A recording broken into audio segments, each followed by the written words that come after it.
vais vous laisser quelques secondes. Donc, si vous regardez, il y a des flèches gauche et droite pour que vous pouvez naviguer et vous rendre à la page 13.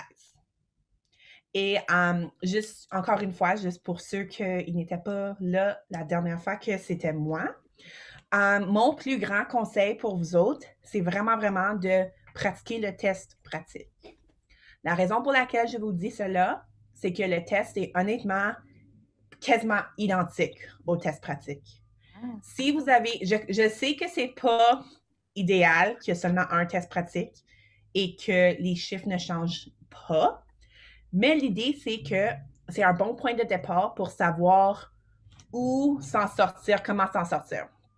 Par exemple, si tu regardes une question de type, je ne sais pas, une fonction affine ou une droite, et tu dis, OK, c'est ce type de questions-là que moi, personnellement, j'ai de la difficulté avec, bien là, parfait, là, tu peux commencer à explorer ce concept-là à l'extérieur du test pratique. Mais à cause que le test pratique fait vraiment le tour de ce qui va se trouver dans le vrai test, c'est vraiment, vraiment comme indispensable pour votre étude pour savoir exactement, OK, je dois savoir ça. Et là, OK, c'est ici puis ici que peut-être il faut que j'étudie davantage. Et là, pour ce qui concerne les documents en pédagogie, c'est vraiment, il faut les lire, malheureusement. Je sais qu'ils sont longs. Je sais que c'est pas nécessairement l'affaire la plus idéale au monde, mais si tu les lis une bonne fois, prends quelques notes, là, je pense que vous allez être correct. C'est ça que moi, j'ai fait. Et à cause que c'est vraiment copier-coller des documents pédagogiques, si tu les as lus, tu vas vraiment reconnaître les séquences de où quelque chose vient. Est-ce qu'on a des questions là-dessus avant que je commence des problèmes? Je ne sais pas si Sylvie, tu as ta main levée. Je ne sais pas si ça avant ou c'est une nouvelle question.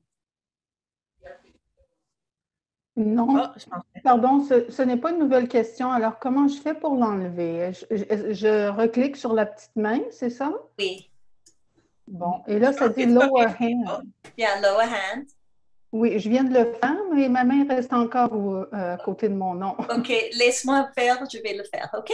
OK, merci. Merci. Parfait. S'il vous plaît, j'ai une question. Absolument. Oui. Est-ce qu'on peut avoir les copies de toutes ces questions pour le préparer ou on le suit seulement? Donc, les questions ici, comme les copies que moi j'écris dessus ou les copies originales? Bon, les copies originales ou... OK. Oui. Donc, ça vient du test pratique sur le site du test de compétences de mathématiques. Donc, si tu vas dans mon enregistrement que Lindy vient de partager, si tu vas voir ça, au début, je présente ce site-là et je montre comment accéder au test pratique. Et c'est donné.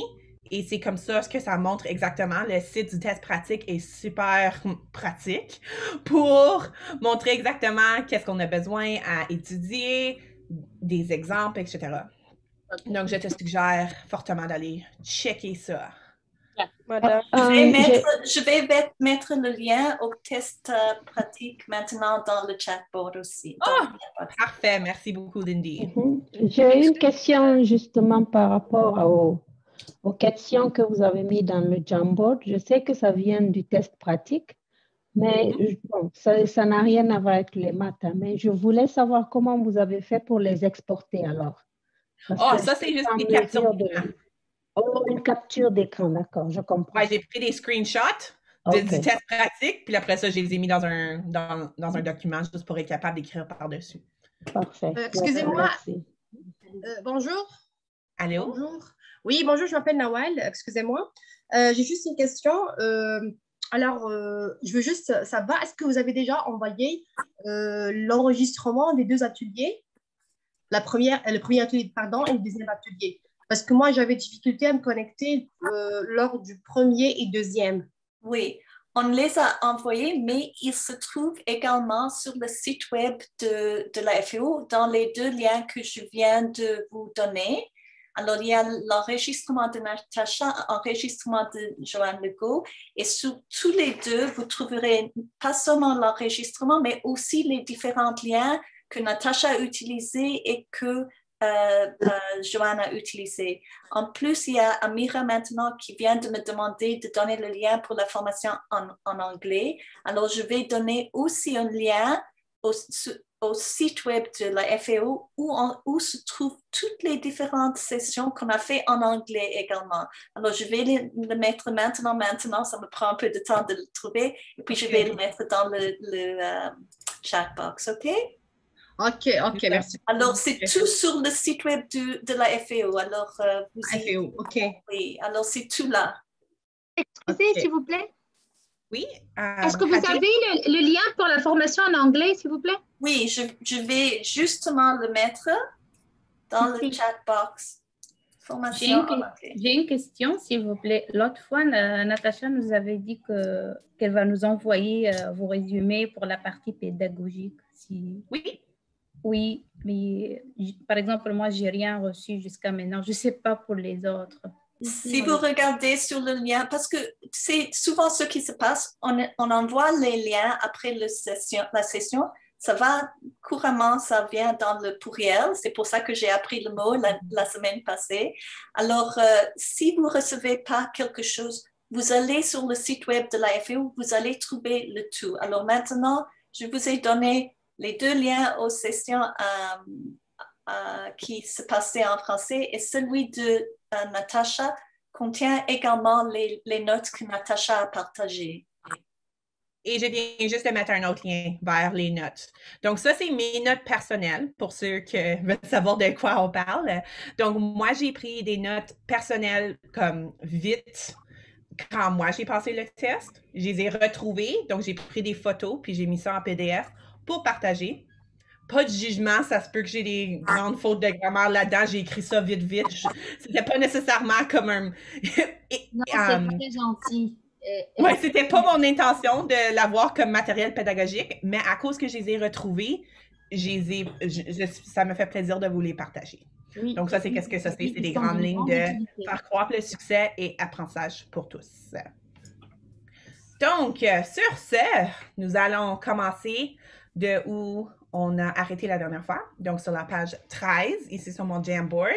On voit que Liam a 1370 $ dans son compte bancaire.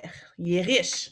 Dans ce compte, il dépense 123 $ pour faire ses courses, 55 $ pour acheter un manuel scolaire et 800 $ pour payer son loyer.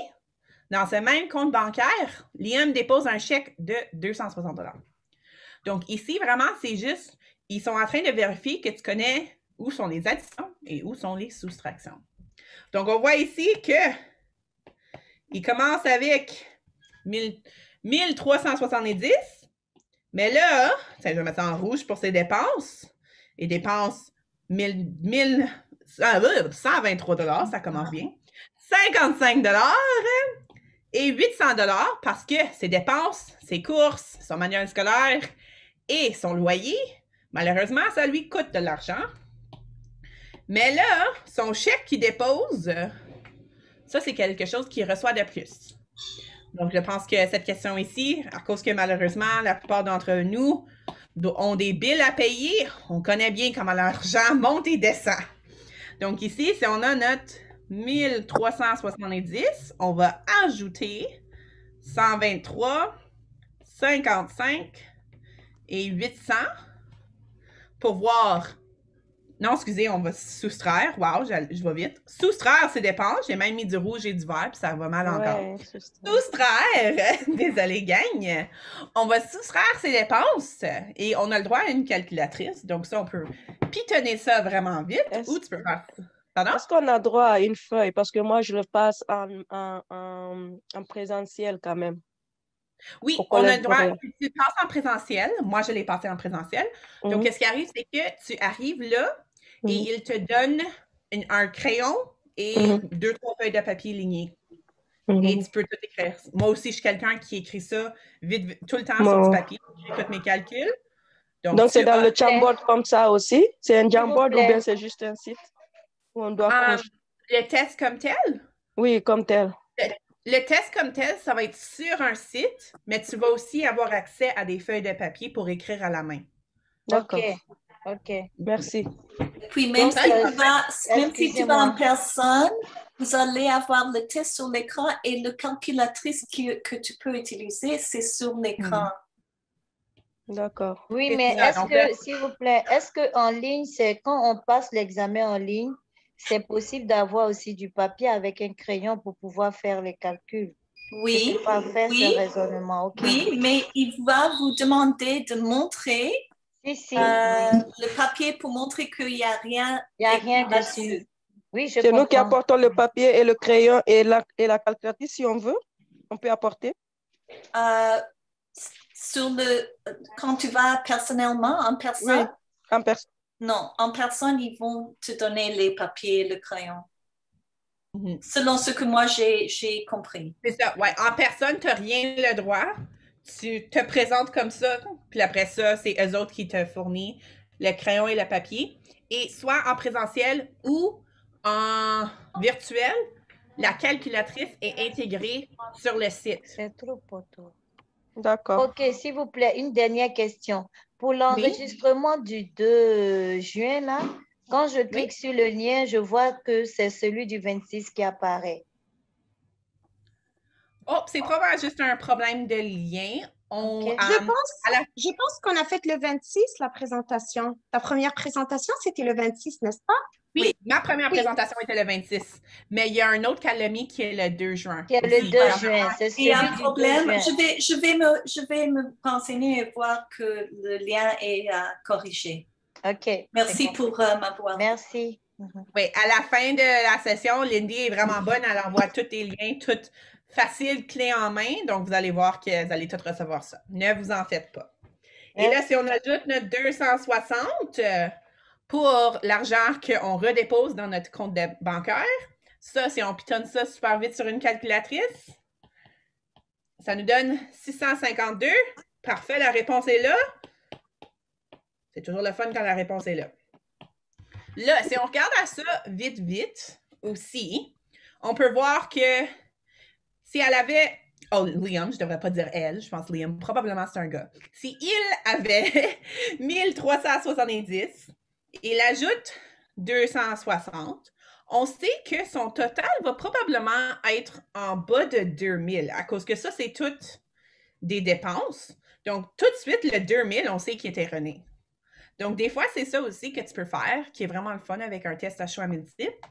Quand tu regardes, prends un petit 2 secondes à estimer environ où est-ce que tu devrais t'en trouver. Et là, quand tu regardes, OK, il y a 800$ qui est parti, puis on voit que c'est en dessous de 2000$. Donc, même à ça, le 1200 a de l'air pas mal loin aussi. Donc, habituellement, sur le test de maths, tout de suite, tu es habituellement capable d'en éliminer 2 avant même de commencer tes calculs. Donc, ça aussi, c'est toujours quelque chose un petit trick d'avoir dans ta poche arrière parce que ça va t'aider à éliminer les réponses erronées puis au lieu d'avoir 25% de chance d'avoir la bonne réponse, là, si tu élimines 2, là, tu es à 50%. Donc, tu augmentes tes chances d'avoir la bonne réponse. OK, question sur elle? Je vais continuer. Donc là, si on juste tourne à la prochaine page ici, ça dit l'année dernière, Diana a vendu 800 colliers. Cette année, elle en a vendu 1080. Quel pourcentage représente l'augmentation du nombre de colliers vendus? Donc, on voit ici, on va dire en 2020, elle a vendu 800. Puis j'ai écrit avec le côté de ma main. Puis en 2021, elle en a vendu 1080. Donc, c'est clair qu'on en a vendu plus. Mais on veut savoir combien de plus en pourcentage. Comment est-ce qu'on fait ça, gang? Est-ce qu'on a des idées?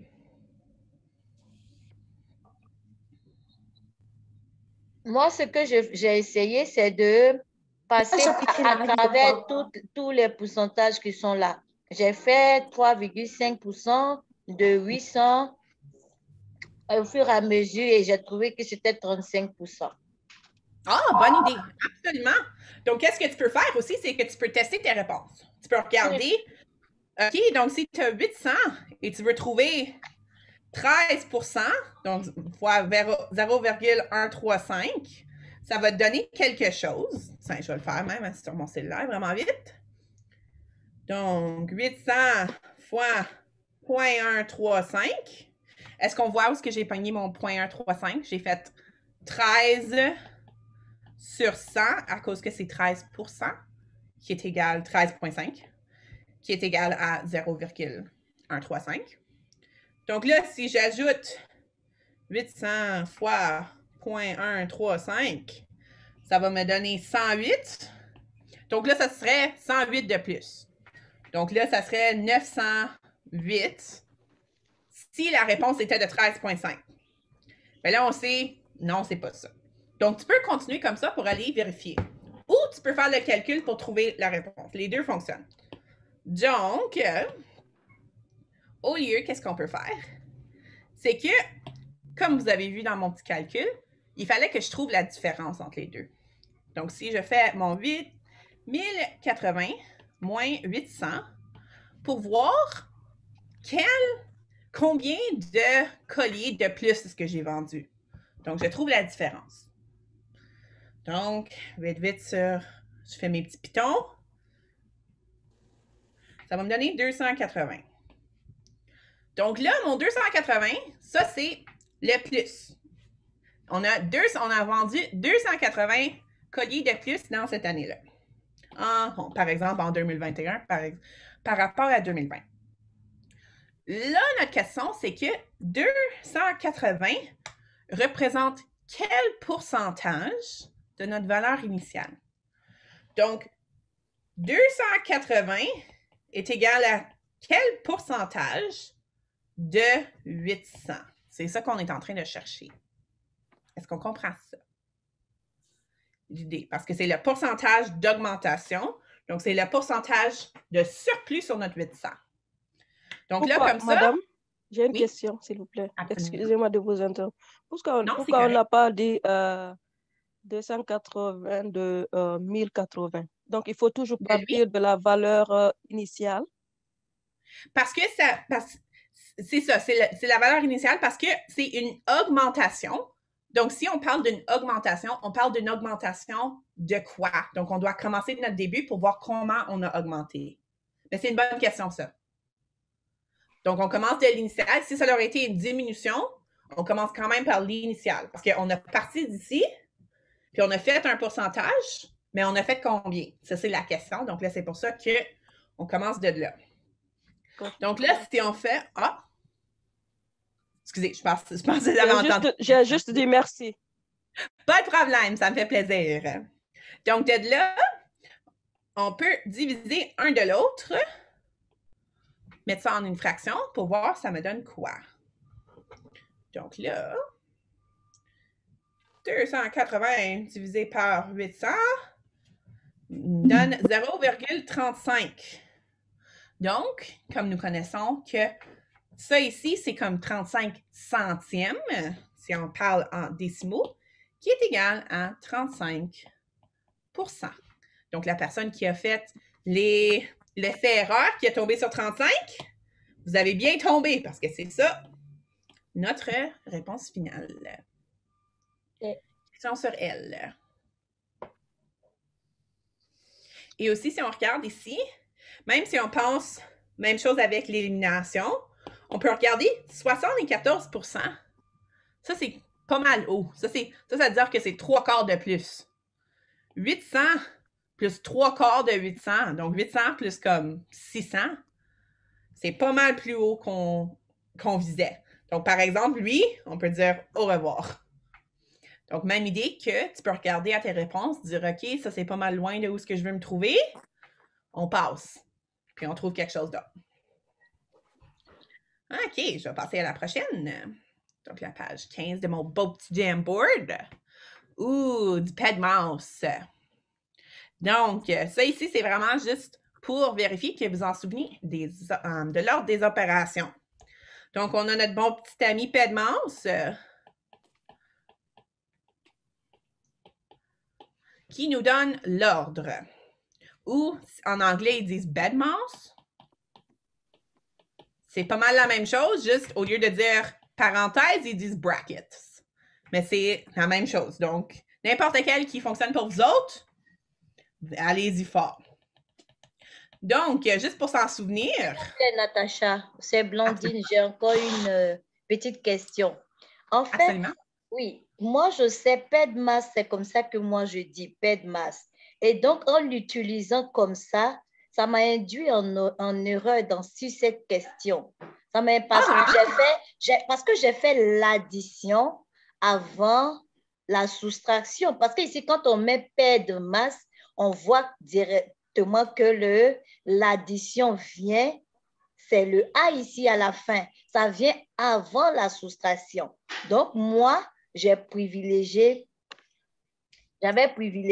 oui, c'est ça l'addition avant la soustraction. Alors que ici, quand je suis allée sur Alloprof, j'ai regardé, on me dit que eux, ils appellent ça non, c'est pas PEDMAS. Oui, des fois, ils changent ces deux-là. Je vais expliquer ça dans 5 secondes. L'idée, c'est que PEDMAS, c'est pas parfait comme acronyme. À cause qu'il y en a que ça dépend. Tu as un bon point. Donc, en premier, on a les parenthèses. Ça ne change pas. Et là, les exposants. Donc, par exemple, si tu as comme 5 à la 2 au carré. Mais là, notre division et notre multiplication, eux autres, ça dépend de l'ordre qui apparaît. Donc, c'est pour ça aussi que des fois, du monde, ils disent, j'ai déjà vu PEMDAS, parce que ça ne dérange pas ces deux ici. Ces deux ici, c'est l'ordre qui apparaît. Tu vas de gauche à droite, et le premier qui apparaît, tu le fais en premier. Même s'il y a une multiplication avant ta division, tu vas faire de la multiplication en premier. Et là, la même chose arrive avec addition-soustraction. Donc là, même chose que tu fais gauche à droite. Et là, même s'il y a une soustraction en premier que ton addition, ben là, tu vas la faire en premier. OK? Oui. Donc, en respectant cela, je vais juste effacer mon tableau bien vite. OK. Donc, là, vraiment, la seule chose à faire ici, c'est juste de faire un petit test et voir à quoi ça nous donne. Donc, si on commence avec le A, on va vérifier est-ce que ça l'égale 51. Donc, j'aurais pas dû effacer PEDMAS. Je vais le remettre vraiment vite. OK. Donc, A, c'est 6 plus 18 divisé par 3 moins 1 fois 5. OK. Donc là, quand on regarde à ça, on commence avec notre PEDMAS. P, parenthèse. On a-tu des parenthèses? Oui, on en a. Ici, donc notre 18 divisé par 3, c'est notre première étape. Parce que c'est notre première chose à faire dans nos ordres des opérations. Donc là, on réécrit tout ce qu'on n'écrit pas. Donc notre 6 plus, on n'a rien fait, il reste là. Donc là, 18 divisé par 3, ça nous donne 6. Oui, oui. Quand j'enseigne des fois mon calcul mental, là, il est vraiment poche. Donc, laisse-moi savoir si je dis quelque chose qui n'a aucun sens. Donc, et là, on réécrit parce que le reste, on ne touche pas encore. OK. Check. On n'a plus de parenthèse. On a-t-il des exposants dans la question? Non. Check. Là, on continue avec division-multiplication. Les autres, c'est par rapport à l'autre qui apparaît. Donc, on a une multiplication ici. Donc, c'est elle qu'on va faire en prochaine. Donc là, ça va faire 6 plus 6. Mais là, ça va être moins 1 fois 5. Il faut aussi préserver positif, négatif. Donc, ça ici, c'est un moins 1. Donc, moins 1 fois 5 va vous donner moins 5. Là, tout de suite, quand on est ici, je ne suis pas mal sûre que ça ne va pas me donner 51. 6 plus 6 moins 5, les chiffres sont bien trop petits. Donc là, tout de suite, je peux être comme « Non, merci, je n'ai pas besoin de finir mon calcul. » Là, on recommence avec B. Est-ce qu'on comprend pourquoi j'ai fait ça? Oui. Parfait. Donc là, on va faire notre B. Puis encore une fois, j'ai effacé mon pet de masse. OK. B. 6 plus 18 divisé par 3 moins 1 fois 5. All right. Là, même chose. Parenthèse. On en a ici. 3 moins 1. Donc, on réécrit tout ce qu'on n'est pas en train de diviser. 6 plus 18 divisé par 3 moins 1 va nous donner 2 fois 5. Exposant, encore, on n'en a pas. Là, division, multiplication sur l'ordre qu'ils apparaissent. Donc, on a une division ici et on a une multiplication ici. Donc, quel est-ce qu'on fait en premier? Division. Exact, la division. Donc, à cause que la division est à la gauche et on lit de gauche à droite, c'est la division qu'on fait en premier. Et c'est ça vraiment, qu'est-ce qui peut induire en erreur avec pet de masse? C'est ce qui m'avait induit en erreur, en fait. Absolument. Et c'est ça. Il faut juste prendre son temps et s'il faut faire des petits checks sur ton pet de masse, fais-le sur ta feuille de papier pour assurer que tu suis à l'ordre. Donc là, 6 plus le 18 divisé par 2, ça va nous donner 9 fois 5. OK. Là, prochain, division-multiplication, on a encore une multiplication. Donc là, on fait la multiplication prochain. Donc là, 6 plus 9 fois 5, ça nous donne 45. Tiens, ça a de l'air que ça va nous donner 51. Parce que là, le plus qui reste, tada! Donc, on était chanceux, on n'avait pas besoin de faire toutes les 4. Mais, tu peux quand même regarder pour avoir une idée. Donc, par exemple, ici, on aurait 6 plus 18, ça donnerait un chiffre relativement grand, divisé par 3, donc là, il deviendrait plus petit, moins 1 fois 5. Donc là, des fois, tu peux comme un peu regarder pour avoir une idée. Ça va-tu me donner un gros chiffre ou un petit chiffre? Et là, ici, il n'y a pas de parenthèse. Donc là, tu ferais ça 18 divisé par 3, tu aurais un 6 ici. Moins 1 fois 5, tu aurais un moins 5. Donc là, ça serait la même chose. 6 plus 6, moins 5. Puis là, c'est ça. Donc là, en regardant, tu es capable de voir, non, ça ne me met pas vraiment où ce que je veux être. Donc, c'est good, ça a l'air que ma réponse est bonne. Question sur lui. Cool. On va passer à la prochaine page, la page 16, si vous êtes sur mon Jamboard. Et c'est la même idée. Laquelle des expressions numériques suivantes est équivalente à ceci? Donc, ici, on est en train de voir. On veut voir, qu'est-ce qui est équivalent. Donc, comment est-ce qu'on attaquerait ceci? On a-t-il des idées?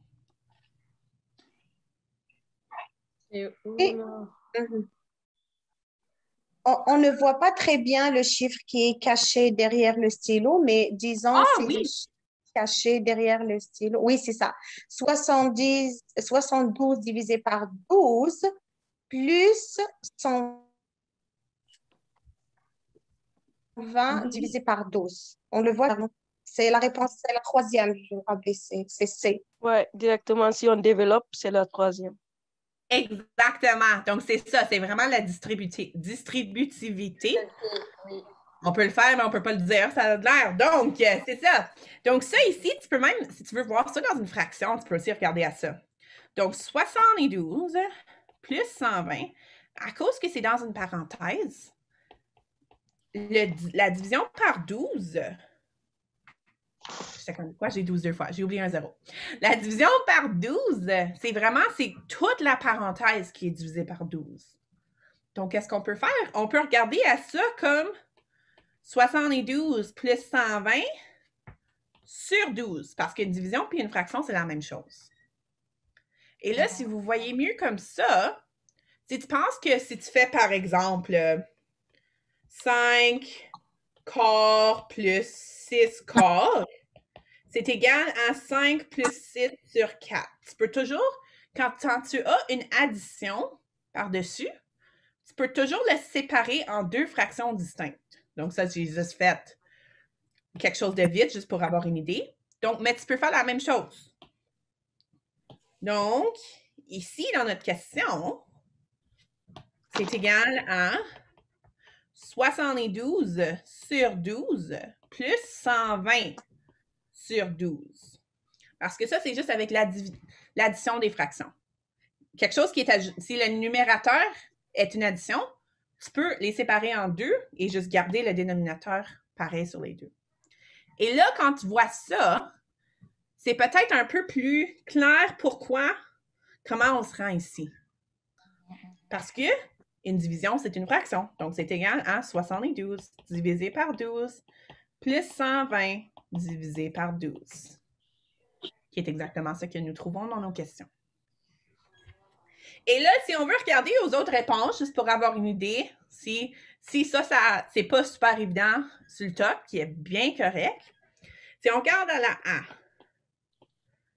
ici, juste l'idée d'interchanger un nombre, c'est pas légal de faire ça. On n'est pas capable de faire ça.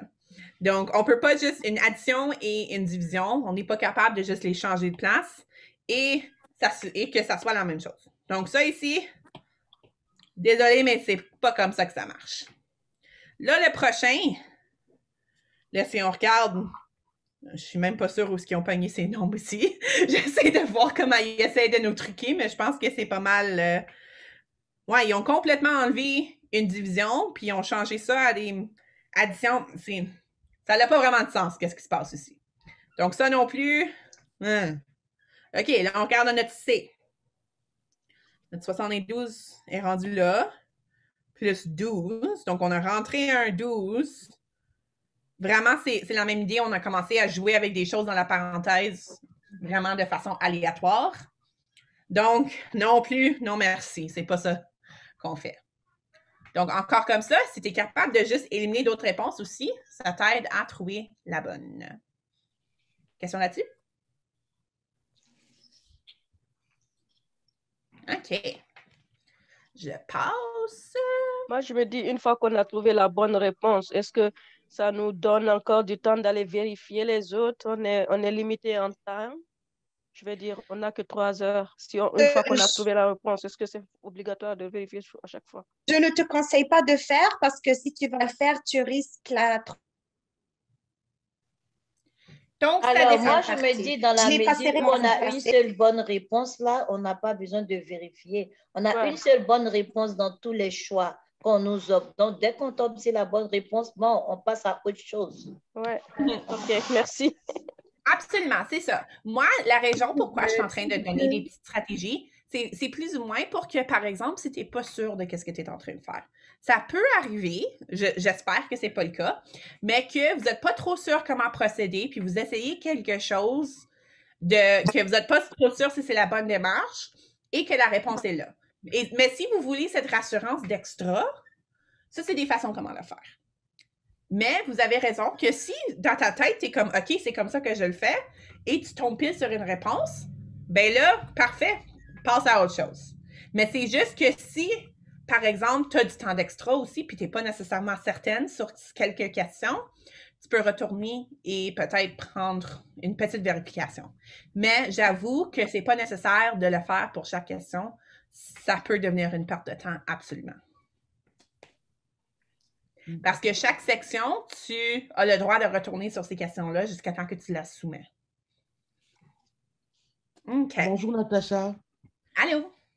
Allô, oui, c'est Dina. J'aimerais juste, ce n'est pas une question, j'aimerais juste faire une suggestion aux amis, vu que nous n'avons pas toute la journée à passer ensemble. Si on peut vous laisser continuer sans vous interrompre avec des questions d'ordre, je ne sais pas moi, comment je vais qualifier ça là. Si on peut vous laisser continuer, pour qu'on gagne en temps. Sinon, on ne va pas finir là. Ça fait juste comme 4 questions qu'on a traitées depuis qu'on a commencé et des questions qu'on pose. Ben, en tout cas, ce sont les accidents des parcours. Chacun va apprendre de son expérience et puis on va faire avec. Merci. C'était ça ma suggestion. Merci pour ta suggestion. OK. Donc, Roz et Sam préparent des sandwichs pour le pique-nique de leur école. Chaque fois que Roz prépare 5 sandwichs, Sam en prépare 4. ensemble, ils préparent 72 sandwichs. Donc, qu'est-ce qui arrive? On a notre ami Roz, que lui, il est bien vite. Il en fait 5. Mais chaque fois que lui, il en fait 5, Sam, il en fait seulement 4. Donc, il est un peu plus slow, mais c'est correct. Et là, on veut savoir... Ouf, ça, c'est pas beau. Là, qu'est-ce qui arrive? C'est que, éventuellement, il y en a 72. Et là, on veut savoir combien est-ce que Sam y a préparé. Combien est-ce que lui a contribué aux 72. Donc, il y a des façons à faire ça. Il y en a qui sont plus efficaces que d'autres. On peut juste faire 5, 4, 5, 4, 5, 4, puis dire, OK, 9, 18, et continuer à compter jusqu'à temps qu'on se rende à 72. Mais, ce qu'on peut voir, c'est que à chaque ronde, il y en a 9 qui sont faites au total. Est-ce qu'on voit ça? Parce que chaque fois que Roz en fait 5, Sam en fait 4. Et là, si Roz en fait 5 autres, donc là, ça devient 10. Là, ici, ça deviendrait 8. Mais c'est 9 de plus. Donc, chaque fois que les deux boys présentent leur sandwich, ensemble, ils en font 9. Est-ce que vous suivez ça? Oui. Donc là, qu'est-ce qu'on peut? Oui? Parce que c'est ça, on peut regarder ça comme un rapport de 5 par 4. Donc là, Roz fait 5 neuvièmes des sandwichs par ronde et Sam fait 4 neuvièmes à chaque ronde de sandwich. Donc là, qu'est-ce qu'on peut faire? C'est que si on sait que chaque ronde, il y en a 9, là, on peut diviser notre 72 par 9 pour trouver le nombre de rondes qui a été faites. Parce qu'on veut savoir combien que Sam a fait en total. Et s'il fait 4 par ronde, si on sait combien de rondes de sandwich qu'il a créé, là, on juste multiplie ça par 4, puis on est good to go. On suit la logique? OK. Donc, 72 divisé par 9, ça va me donner... C'est quoi ça? 8. La petite masse? 8. Exact, vous l'avez 8. C'est ça. Le bon truc, 7 plus 1, ça nous donne 8, donc c'est fois 8 dans la 9. C'est toujours une dizaine de plus quand tu travailles avec 9 jusqu'à temps que tu rends en 9 fois 9. Donc, c'est ça. Donc ça veut dire qu'il y a 8 rondes de sandwich qu'ils ont fait. Les boys ont préparé leur contribution de sandwich 8 fois. Et là, de là, si Sam a préparé 4 sandwichs 8 fois, bien là, il s'agit juste de faire 4 fois 8 pour trouver le nombre de sandwichs que Sam a créé. Et là, si on regarde à ça, 4 fois 8, c'est pas 8. 4 fois 8, c'est pas 18 non plus. Parce que 4 fois 4, c'est 16. Et encore à ça, tu as une calculatrice. Et là, 4 fois 8, c'est pas 40 non plus. Parce que ça, c'est 4 fois 10. Donc, même sans une calculatrice, on le sait pas mal vite que c'est 32. Parce que 4 fois 4, 16 fois 2, 32. Mais encore à ça, tu peux juste pitiner ça dans ta calculatrice. Et good to go. Question sur elle, sur cette question. OK. Parfait. Prochain. Donc, à quoi est égal 19 milliers plus 7 dixièmes? Dizaines, excusez. Donc là, on cherche juste à savoir la position de nos chiffres. Donc ça, des fois, surtout dans un monde où on a beaucoup d'anglais qui nous influencent, on voit l'anglais partout, surtout des mille, des milliards, puis des billions, des fois c'est un peu... Même moi, des fois, ça me prend quelques secondes à penser à ça. Mais si c'est le cas, tu peux quand même commencer avec l'élimination. Dizaines, déjà, c'est assez clair. Dizaines, c'est 7 dizaines, on sait que c'est 70. Donc, on sait que notre nombre va avoir 70. Donc, ces deux-là, bye-bye. Et là, il nous reste juste 2. Donc là, 17 milliers, ça c'est 19 milliers, 19 000, Donc, on cherche quelque chose de cette forme ici. Et là, si on regarde ici, même ça, c'est 190 milliers, donc c'est pas lui. Et là, ces deux ensemble, on peut voir que c'est lui ici. Encore, ces questions-là sont habituellement relativement vite à pitonner ou à faire mentalement. Good pour lui? OK, on passe. Oui, c'est assez flou parce que j'avais pensé dixième. Je suis désolée, Dina. Je sais que tu as dit de ne pas poser de la laisser passer vite. Je tiens compte de ça aussi. Non, mais c'est vrai, ça c'est une bonne... Et je pense que c'est vraiment ça la raison pourquoi ils sont en train de faire ces questions-là. C'est juste d'assurer que tu portes attention. Parce que c'est vrai que dizaine et dixième sont un peu trop proches sont un peu plus proches qu'ils le devraient être. Mais c'est ça. Mais même à ça, si ça c'était ton intuition, là, tu serais entre lui et lui. Right? Parce que tu serais capable de déduire avec le 19 milliers. Et là, tu pourrais prendre quelques secondes pour essayer de voir, OK, dizaine, dixième, lequel est un décimal, puis lequel est 70. Mais au moins, tu es quand même capable d'éliminer deux autres rapidement pour avoir une chance sur 2 au lieu d'une chance sur 4. Merci, madame. Absolument, mais bonne contribution, c'est vrai. J'aurais dû dire ça, que j'avais oublié comment proche les décimaux sonnent. Je vais essayer qu'on peut voir. La barre est toujours dans le chemin. Hein? OK. La moyenne des notes de Merrick sur 8 tests est de 72. Quelle est sa note totale sur ces 8 tests? Donc, si on s'en souvient, c'est quoi une moyenne? Une moyenne veut dire que si on prend la note de ces 8 tests, donc, on va dire test 1, test 2, test 8, on les additionne ensemble et on le divise par 8, ça va lui donner 72. C'est comme ça qu'on trouve une moyenne. Donc là, mais là, on veut savoir c'est quoi la note totale de ces 8 tests. Donc, en voyant ceci, si tu additionnes tous les tests, si tu veux faire ça comme une équation algébrique, tu peux simplement faire x8 ici, x8 ici. Et là, ton équation va être test 1 plus test 2 plus jusqu'à ton test 8 est égal à 72 x 8. Donc, juste faire 72 x 8 va te donner ça. Là, une petite explication pour ceux que peut-être ils voient moins ça comme une équation mathématique. Une moyenne, en pratique, l'idée, c'est que la moitié de ces tests sont plus hauts que 72 et la moitié de ces tests sont plus bas que 72. Mais le bon milieu, c'est 72. Donc, si tu fais 72 x 8, là, tu te trouves dans la moyenne qui veut dire que ça va te donner la même chose que si tu as fait un nombre égaux plus haut et plus bas de la même... c'est ça, ils vont être en train de... Ils s'éliminent les uns les autres. Même si les tests sont... Même si c'est pas exactement 72 sur chaque test. À cause que la moyenne, c'est le nombre au milieu. Là, le petit plus haut de 72 et le petit plus bas de 72, ils se rencontrent au milieu à 72. Donc, en faisant 72 x 8, tu vas quand même trouver la même réponse. Moi, j'ai une question. Mais aussi l'idée... Pardon? Sorry.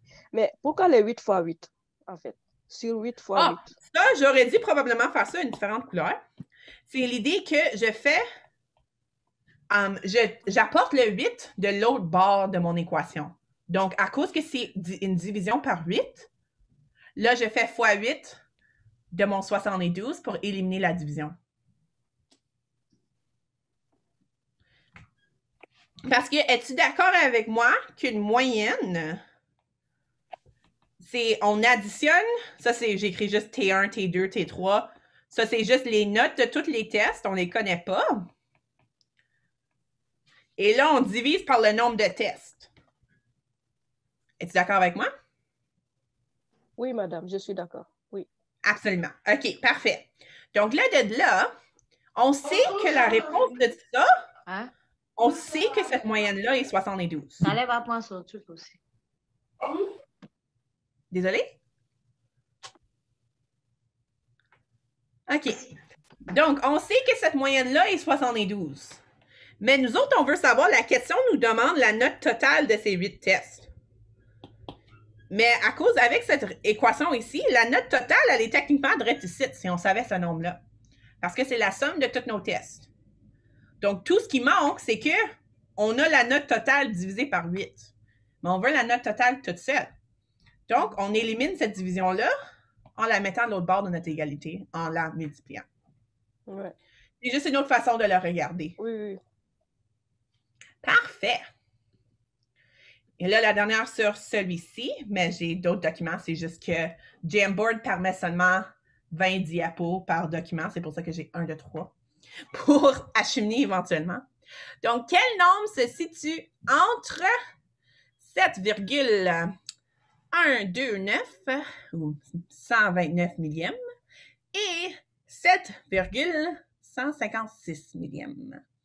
Donc, là, vraiment, l'idée, c'est juste si on a une ligne de temps ou une ligne des valeurs des nombres, qu'est-ce qui se trouve sur ce bord-là? Quel nombre est plus petit? C'est-il lui le plus petit ou c'est-il lui le plus petit? Une question que vous nous avez posée? Est-ce que c'est le nombre numéro 1 ou le nombre numéro 2 qui est le nombre le plus petit? Le plus petit, c'est 7129. C'est ça. Donc, j'ai écrit A puis B, puis j'ai dit 1 puis 2. Ça va mal, hein? Mais merci, tu m'as quand même compris. Donc, oui, le 7,129, c'est notre plus petit. Donc, c'est ça qui va se trouver à la gauche. Et le 7,156, c'est le plus grand. Donc, nous autres, on cherche quelque chose qui se trouve dans le milieu. OK. Notre 7,12, il se trouve où sur cette droite-là? Après 7156, il se trouve en dehors. Sur ce bord ici? Il va se trouver à 112. Oh non, il va se trouver... avant le 7.129. Avant le 7129, là, parce que il y a 12. Ouais. Tu l'as. Donc, ça, c'est aussi un autre truc. L'idée, c'est que si jamais tu regardes à des décimaux, pense toujours que tu peux mettre infiniment de zéros après un décimal, puis ça ne change pas le nombre. C'est la même idée que si tu as comme le nombre numéro 7, je m'en rappelle, mon prof, il me disait tout le temps ça avec James Bond, on l'appelle 007, 007. Ben, ça veut juste dire 7. C'est la même chose que juste dire 7. Mais quand tu as une virgule, c'est la même chose après la virgule. Ce nombre-là, il a peut-être de l'air bien compliqué, mais j'aurais pu juste écrire 7, puis c'est la même chose. Donc, tu peux toujours penser à ton 007 quand tu penses à les chiffres. Donc, sur ça, le 7,12, si on veut être sur la même voie que ces chiffres ici avec 3 décimales, on peut juste ajouter des zéros. Et là, c'est plus clair pour voir où ça s'en situe. Parce que là, au lieu de regarder 12, là, on voit 120. Et là, on sait que 120 se trouve ici. C'est avant 129. Et le 160 se trouve après 156. Donc, lui non plus, il n'est pas dans le milieu. 141, lui, on le trouve dans le milieu parce qu'il est entre 129 et 156. Donc, notre 7,141, il a de l'air comme il va être le gagnant. Mais on peut prendre 5 secondes pour regarder. 157, il est plus grand que 156. Donc, lui aussi, il va se trouver à l'extérieur de la droite. Donc, un nombre qui se situe entre deux nombres, c'est que si tu as une droite entre les deux, ça va se trouver au milieu de la droite. Mais ça ne veut pas dire que c'est exactement au milieu. C'est pas le nombre, c'est pas la moyenne entre les deux, mais c'est juste quelque chose qui se trouve entre les deux. Et il y en a juste un qui se trouve là. C'est bon, ça? Oui, madame, c'est clair, merci. Parfait! Je suis contente d'entendre ça. Moi, j'ai une petite question. c'est Blondine. Rapidement. J'ai utilisé j'ai fait une autre démarche où, comme les enfants à l'école primaire, là, j'ai essayé de comparer chiffre par chiffre, les chiffres qui venaient après la virgule.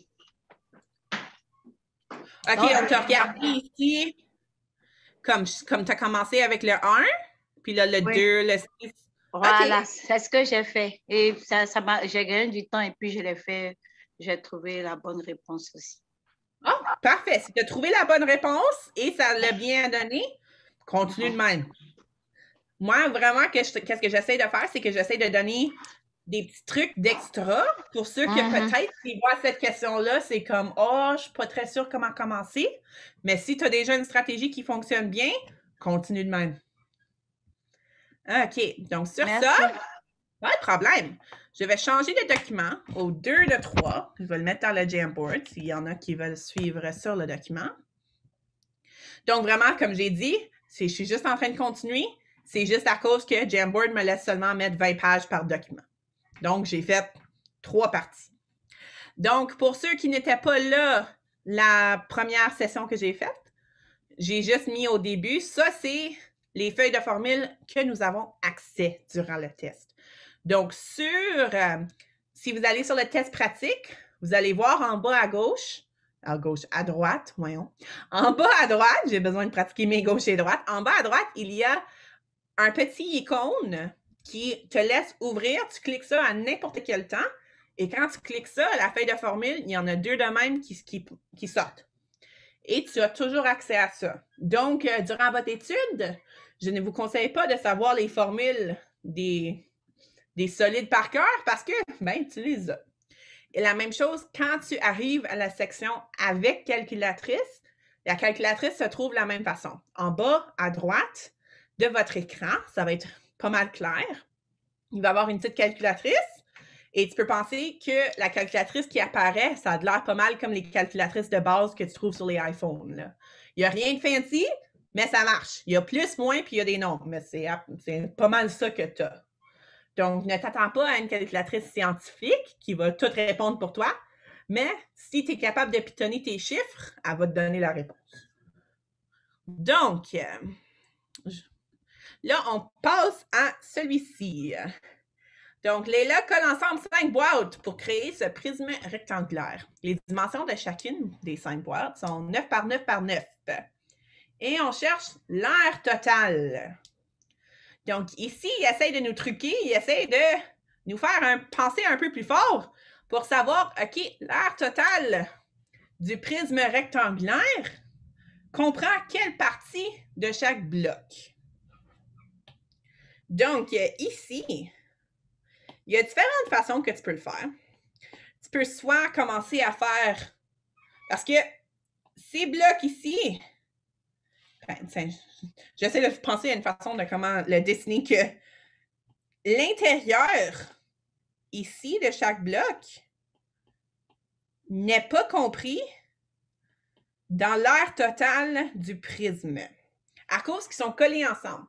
Quand on pense de l'aire totale, pense que si c'était à Noël puis tu essaies d'envelopper quelque chose, envelopper un cadeau, et si tu enveloppes ça parfait, combien de papier d'emballage tu vas utiliser? Donc, c'est vraiment l'idée de recouvrir la forme. Mais, pense à ça, si tu as, par exemple, si je veux envelopper 2 choses ensemble, qu'est-ce qu'il y a à l'intérieur ne va pas faire que c'est... je ne vais pas envelopper entre 2 objets qui sont collés ensemble. Donc, tu veux envelopper le contour. On comprend ça?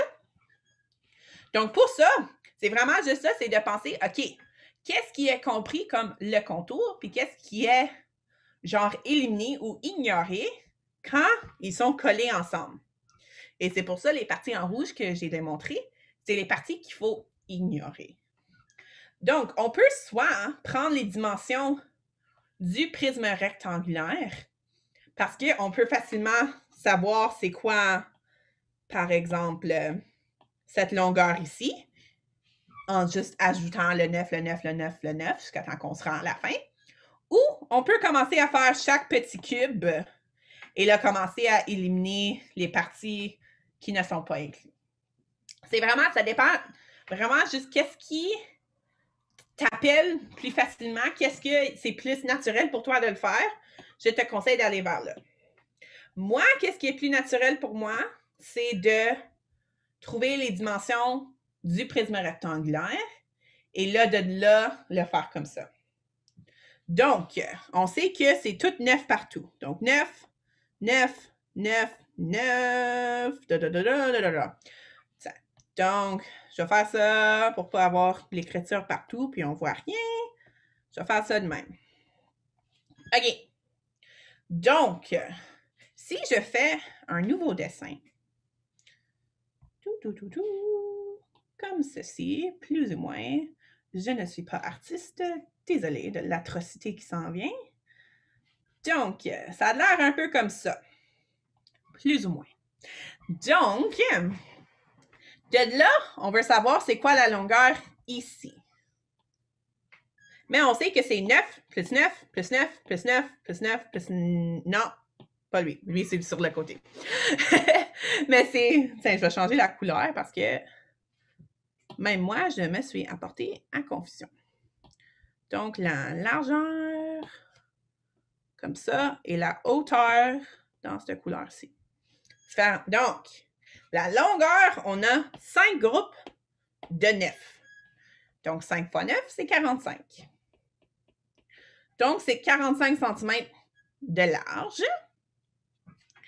Pour monter, c'est quand même juste 9, à cause qu'on a juste un cube de haut. Et ici, c'est aussi juste 9. Est-ce qu'on voit ça que c'est juste une dimension qui augmente? Les autres, à cause qu'ils sont côte à côte, ne changent pas. Donc, de là, on veut savoir, OK, si on est pour... La façon que moi je fais des heures totales, c'est que j'imagine comment ça a l'air développé.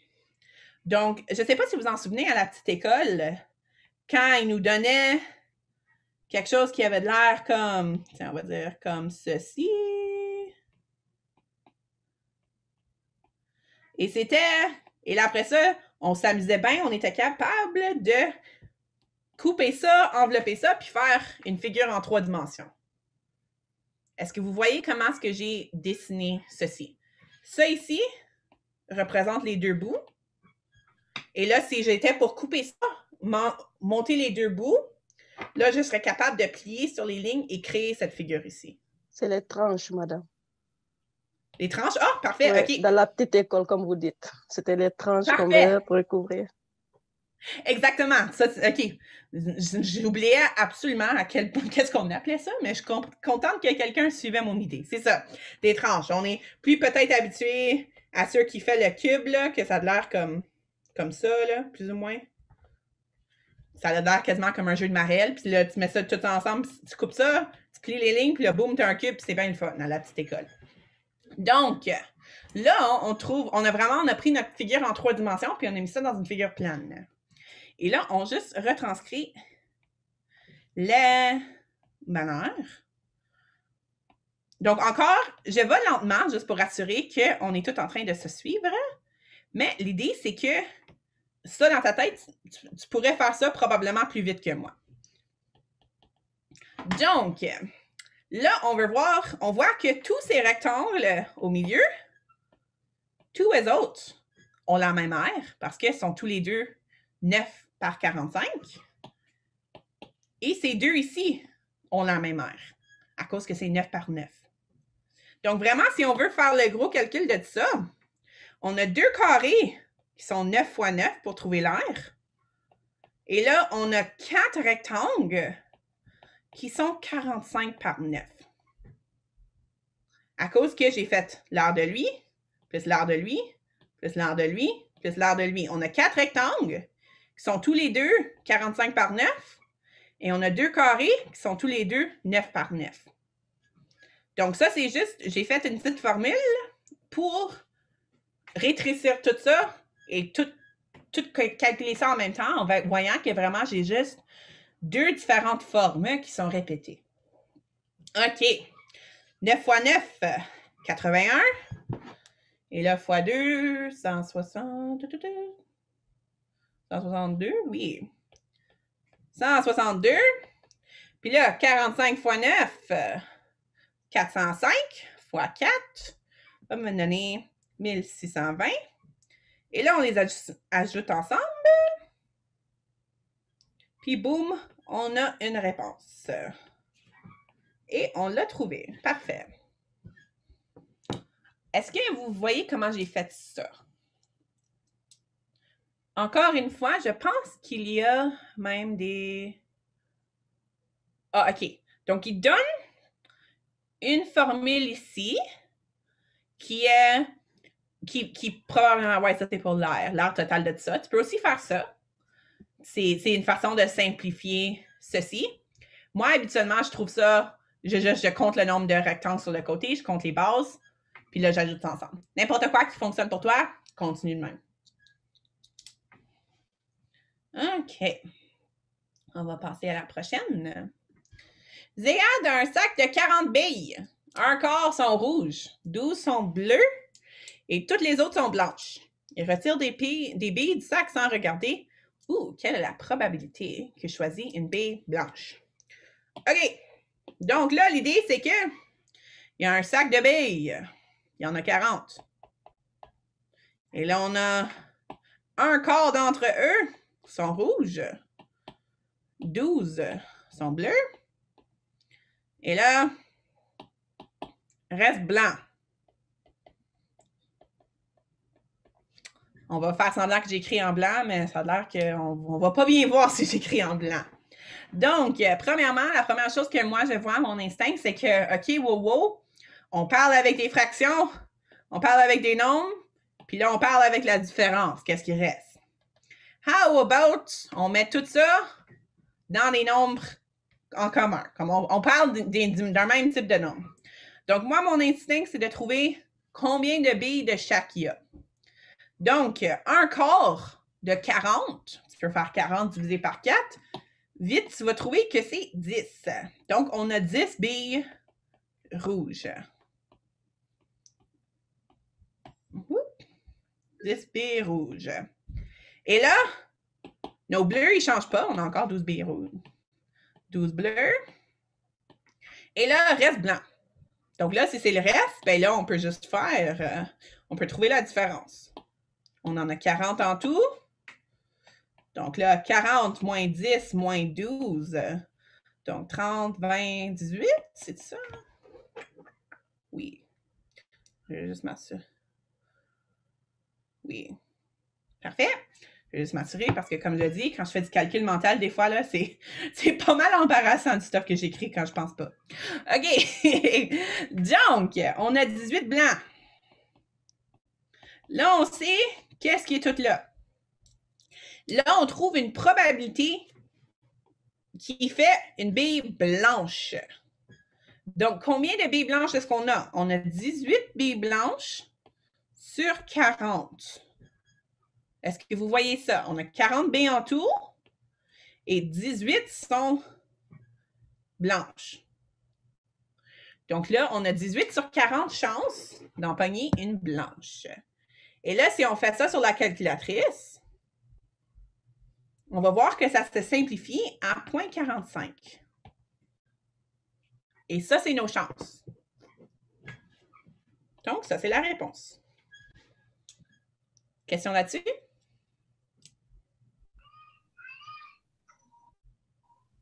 OK. On va continuer. La grosse affaire, quand tu penses probabilité, tout de suite, pense fraction. Des probabilités, c'est juste une façon de dire des fractions. Là, ça, c'est comment moi j'y pense. Un jeu de vidéo a 5 niveaux. Brom a complété 6 de ces niveaux-là. Quel pourcentage est-ce qu'il a complété? Donc, il y en a 15 en tout. Lui, il a fait 6 de 15. Et là, l'idée, il aurait pu te demander combien il reste, mais nous, on demande combien il a complété. Donc, tout de suite, on juste fait le 6, puis on divise par 15. Pour trouver le pourcentage, 6 de 15 nous donne quoi? Donc là, tout de suite, quand on regarde à ça, je sais que 7 sur 14, ça reste 50%. Donc, 6 sur 15, c'est un peu moins que 50%, mais c'est pas loin. Donc, tout de suite, ici, là, je suis pas mal sûre que c'est pas eux autres. Mais là, le 40-60, là, il va falloir prendre un petit calcul. 6 divisé par 15 va vous donner 0.4. Et 0.4, comme j'ai dit avec mon 007, je peux mettre autant de zéros que je peux. Donc, pour des centimes, ça va être ici. Donc, c'est 40. 40%. Voilà. Question sur ça? OK. Je continue. Natacha? Oui. On aurait pu également éliminer le 60% parce qu'on savait que 6 sur 15, c'est même pas 50%. Alors, ça ne pourrait pas être plus que 50%. Tu as raison. Merci d'avoir contribué ça. C'est vrai. Parce qu'on sait que 6, c'est moins que la moitié de 15. Donc, c'est moins que 50%. Donc, même à ça aussi, le 60% est erroné. On sait que c'est proche du 50%. Donc, le 6 et le 9, goodbye. Donc, même, c'est vrai, avant d'avoir même fait un calcul, on serait capable de voir que c'est lui. Donc, ça, c'est une chose qui est vraiment le fun avec un test à choix multiple. C'est qu'habituellement, tu es capable d'être comme ça n'a pas de sens, ça n'a pas de sens, ça n'a pas de sens. Puis des fois, tu es capable de trouver la réponse même avant de commencer. OK. Donc là, on a 12 biscuits à 7 piastres et 56. Et chaque biscuit a le même prix. Donc là, on trouve combien est 14 biscuits. Donc, si on paye 7,56 $ pour 12 biscuits, si on les divise par 12, on va trouver le prix par biscuit. Right away, si on regarde ici, on sait que les biscuits vont être moins que comme 1 $. Donc là, ils vont être proches du 50 cents, un peu plus. Donc, 7,56 divisé par 12, 63 cents, ça a du bon sens avec mon estimation. Et là, on a 63 cents par biscuit. Donc là, il faut juste les multiplier par 14 parce qu'on veut trouver le goût de 14 biscuits. Donc, le 0,63 fois 14, 8,82. Et là, ici, encore une fois, on peut faire un calcul vite en voyant, regarde, c'est 12 biscuits, c'est 7,56 $. Bien là, 14 biscuits va être plus que 7,56 $, naturellement. Donc, ces deux-là, au revoir. Et là, on regarde ici. OK. Et là, l'idée, c'est que, comme j'ai dit, mon estimation, je disais, OK, les biscuits vont être environ 57 parce que j'ai vu que mon 7 et mon 12, c'est environ la moitié. Donc là, si c'est 50 cents et on en ajoute 2 de plus, notre réponse va être environ 1 $ de plus. Donc déjà, j'aurais une bonne idée que c'est probablement à être lui. Mais là, je fais un petit calcul rapido presto et je suis certaine que c'est lui. Question là-dessus? Cool. On passe. Chris gagne 80% de 175 $. Combien Chris gagne-t-il? Donc là, c'est juste l'idée de pourcentage. Donc, s'il gagne 80% de ça, bien là, c'est 80% est égal à 80 sur 100 ou est égal à 0,80. Ça, c'est tous des équivalents. Donc, l'idée dépendant de ta situation, tu peux toujours, un pourcentage peut être une fraction ou un décimal.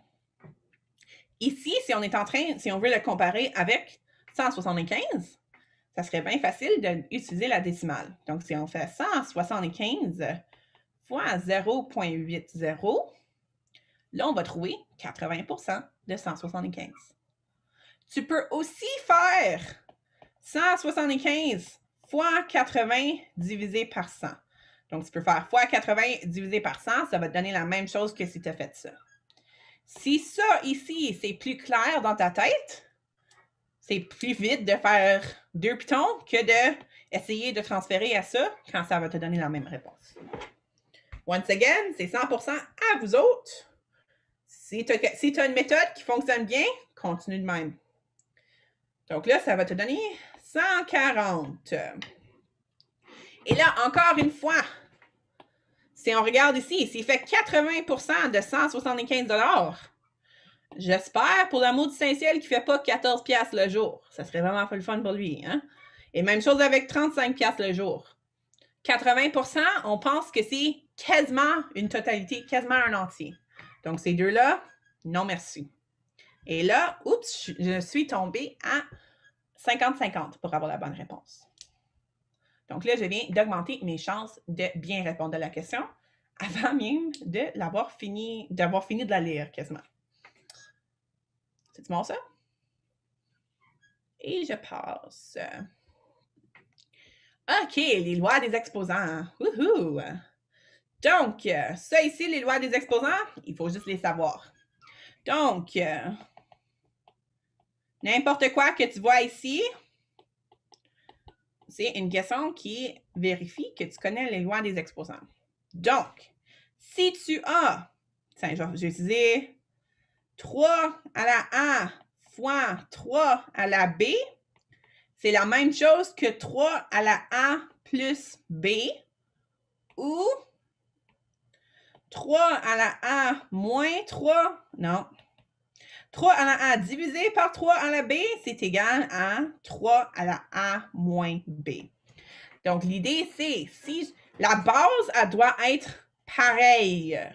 Par contre, si tu as 3 à la 4 fois 4 à la 5, par exemple, tu le laisses comme ça. Tu ne peux rien faire.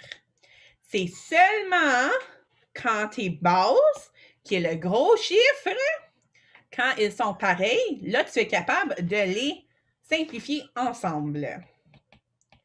Donc, l'idée, c'est que quand c'est une multiplication, on ajoute. Pense à l'idée que multiplication, tu es habituellement en train d'augmenter. Donc, tu augmentes en additionnant. Division, tu es habituellement en train de diminuer. Donc, tu soustrais.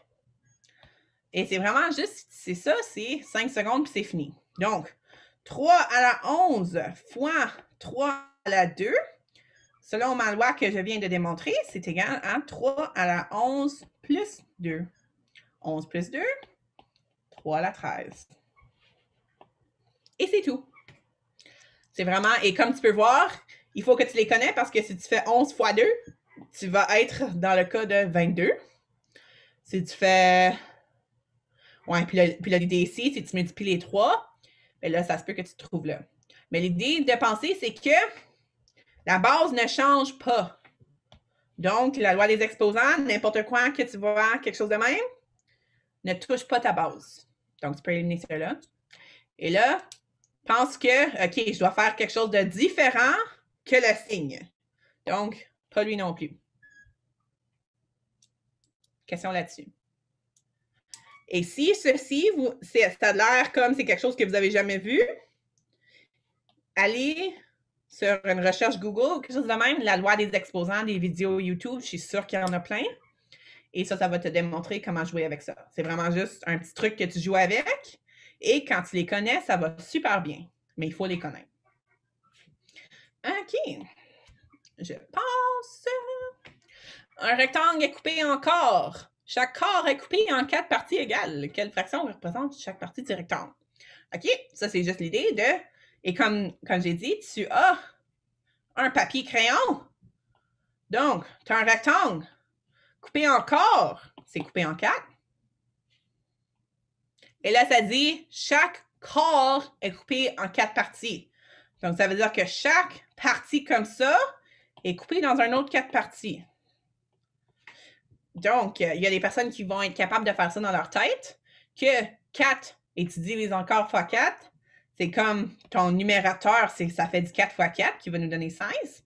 Ou si c'est plus facile d'être visuel, moi je suis une personne bien visuelle, ça prend 5 secondes à faire un Picasso comme ça, et là voir qu'il y en a 4 par 4, donc il y a 16 petits carrés en vert en tout, qui nous donne un 16e. C'est bon, ça? Et si je vais trop vite, laisse-moi savoir. Je veux juste essayer de couvrir le plus que possible. Mais si je vais trop vite puis vous ne comprenez rien, ben là, c'est pas gagnant non plus. Hein? Natacha, pour que tu saches, on a 5 minutes qui nous restent. Parfait! On va essayer d'en faire un autre, peut-être 2 autres si on est chanceux. On va voir. Merci, Lindy. Donc, 5 avocats, c'est 3,60 $. Et là, on cherche chaque avocat. Donc, l'idée à ça, même chose. Si on a 3,70 pour 5, on divise par 5 pour trouver pour 1. L'idée ici aussi, des fois, j'ai une amie que, elle, des fois, qu'est-ce qu'elle va faire? Elle va oublier l'ordre pour ses divisions. Ça, c'est vraiment le plus grand défi. Des fois, si tu fais ça par accident et si tu flippes, bien là, juste pense à ici. Parce que quand tu vas trouver ta réponse, par exemple, ici, si je fais ça, ma réponse va être plus grande que 1. Mais là, je peux regarder à ma question encore et dire, wait a minute, j'ai acheté 5 choses pour 3,70 $. Ça se peut pas qu'ils sont 1 pièce chaque. Donc, l'idée que si, par exemple, tu te trouves dans ce cas-là, que tu permets des fois tes divisions par accident, regarde ta réponse et dis, wait a minute. Donc, ici, donc c'est ça. Ici, le 1, le 6 et le 18 $. Complètement erroné, parce que si 5 avocats, c'est 3 piastres, on sait que chaque avocat, c'est moins qu'une pièce. Donc, déjà, avant même, j'aurais même pas besoin de faire mon calcul. Je sais que c'est lui. C'est du bon, ça? Parfait, on a le temps d'un autre. En feu, gang! Les 4 premiers termes d'une suite croissante sont... Donc, on est 1 sur 64, 1 sur 32, 1 sur 16, 1 sur 8 ou 1 huitième. On cherche le 7e terme. Donc, dans les suites, les termes, on les compte vraiment de juste gauche à droite. 5, 6, 7. Donc, l'idée, c'est de vraiment juste continuer la suite et on va s'en trouver. Donc là, l'idée, c'est, OK, qu'est-ce qui se passe? Là, si on veut être bien technique, on peut dire que ça multiplie par 2 la fraction, mais vraiment, qu'est-ce qui arrive, c'est que quand une fraction devient plus grande, le dénominateur devient plus petit. Donc, si c'est plus clair pour toi de dire, OK, le dénominateur se fait multiplier par 2, continue de même, ça va fonctionner. Donc là, fois 2, fois 2, fois 2, 1 huitième, 8 fois 2, ça me donnait 4. Donc, 1 quart. 4 fois 2, 2. 1 demi. 2 fois 2, 1. Donc, 1 sur 1, qui est égal à 1. Alors, Natacha, j'ai une question Oui? là. C'est 62 divisé par 2 ou multiplié par 2? OK. Donc, c'est ça. Ça, c'est l'idée, c'est que si tu vois la suite et tu le continues de même, parfait. Mais techniquement, on est en train de multiplier la fraction par 2. Parce que 1,64, puis on fait fois 2, c'est comme dire fois 2 sur 1, fois 2 entiers, qui est égal à 2 sur 64, qui est égal à 1 sur 32. Donc, c'est l'idée d'augmenter la fraction, donc la fraction entière. Ah, là, je vois pourquoi que j'ai écrit un fois 2 en bas. C'est ça. Donc, la fraction, elle est en train d'être multipliée par 2, mais en regardant tout vite, tu peux juste diviser le dénominateur par 2. Voilà, c'est ça. Ça va te donner. OK, désolée, là, je vois ta confusion. J'avais écrit l'inverse à cause que techniquement, c'est une multiplication qui se passe. C'est ça. Mais en regardant tout vite, à cause que c'est un dénominateur, ça a de l'air d'une division. Tu as raison. Cool. Donc, je pense que je vais terminer là. Si vous avez des questions spécifiques, si vous avez des commentaires, allez-y fort. Je peux rester pour quelques minutes pour répondre à ça. Ça me ferait plaisir. Merci, Allô. Natacha. Allô, Natacha.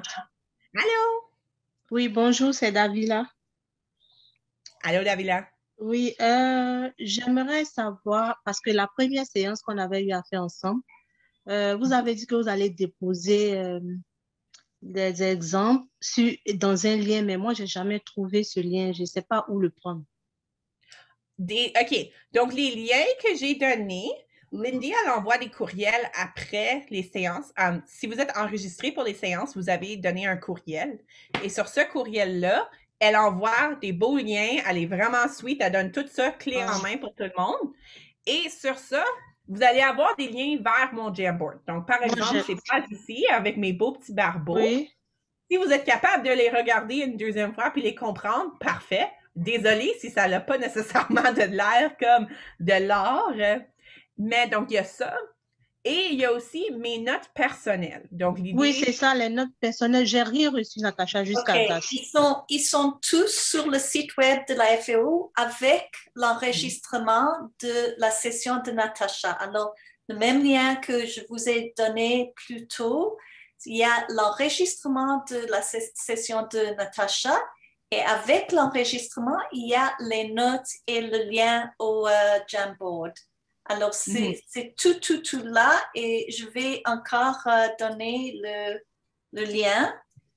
Oui, je viens de le mettre dans le chat aussi. Oui. OK. Merci parce que... Alors, si vous ne recevrez pas après cette session aujourd'hui les liens, vous allez sur le site web de la FAO où vous allez voir la session de Natacha d'aujourd'hui. Ça va apparaître demain. Et avec la session d'aujourd'hui, je vais ajouter encore une fois tous les liens que Natacha a partagés avec nous. OK, mais normalement, vous allez recevoir un courriel avec l'enregistrement et tous ces liens. Si vous ne les recevez pas, alors vous irez sur le site web de la FAO. Et c'est ça. Et ça, c'est mes notes personnelles. Donc, c'est pour ça, comme malheureusement, j'avais pas... j'ai décidé d'écrire en vert. Désolée, quand tu prends une photo, c'est pas super évident. Et si tu vois FCLS, ça, c'est faire croître le succès.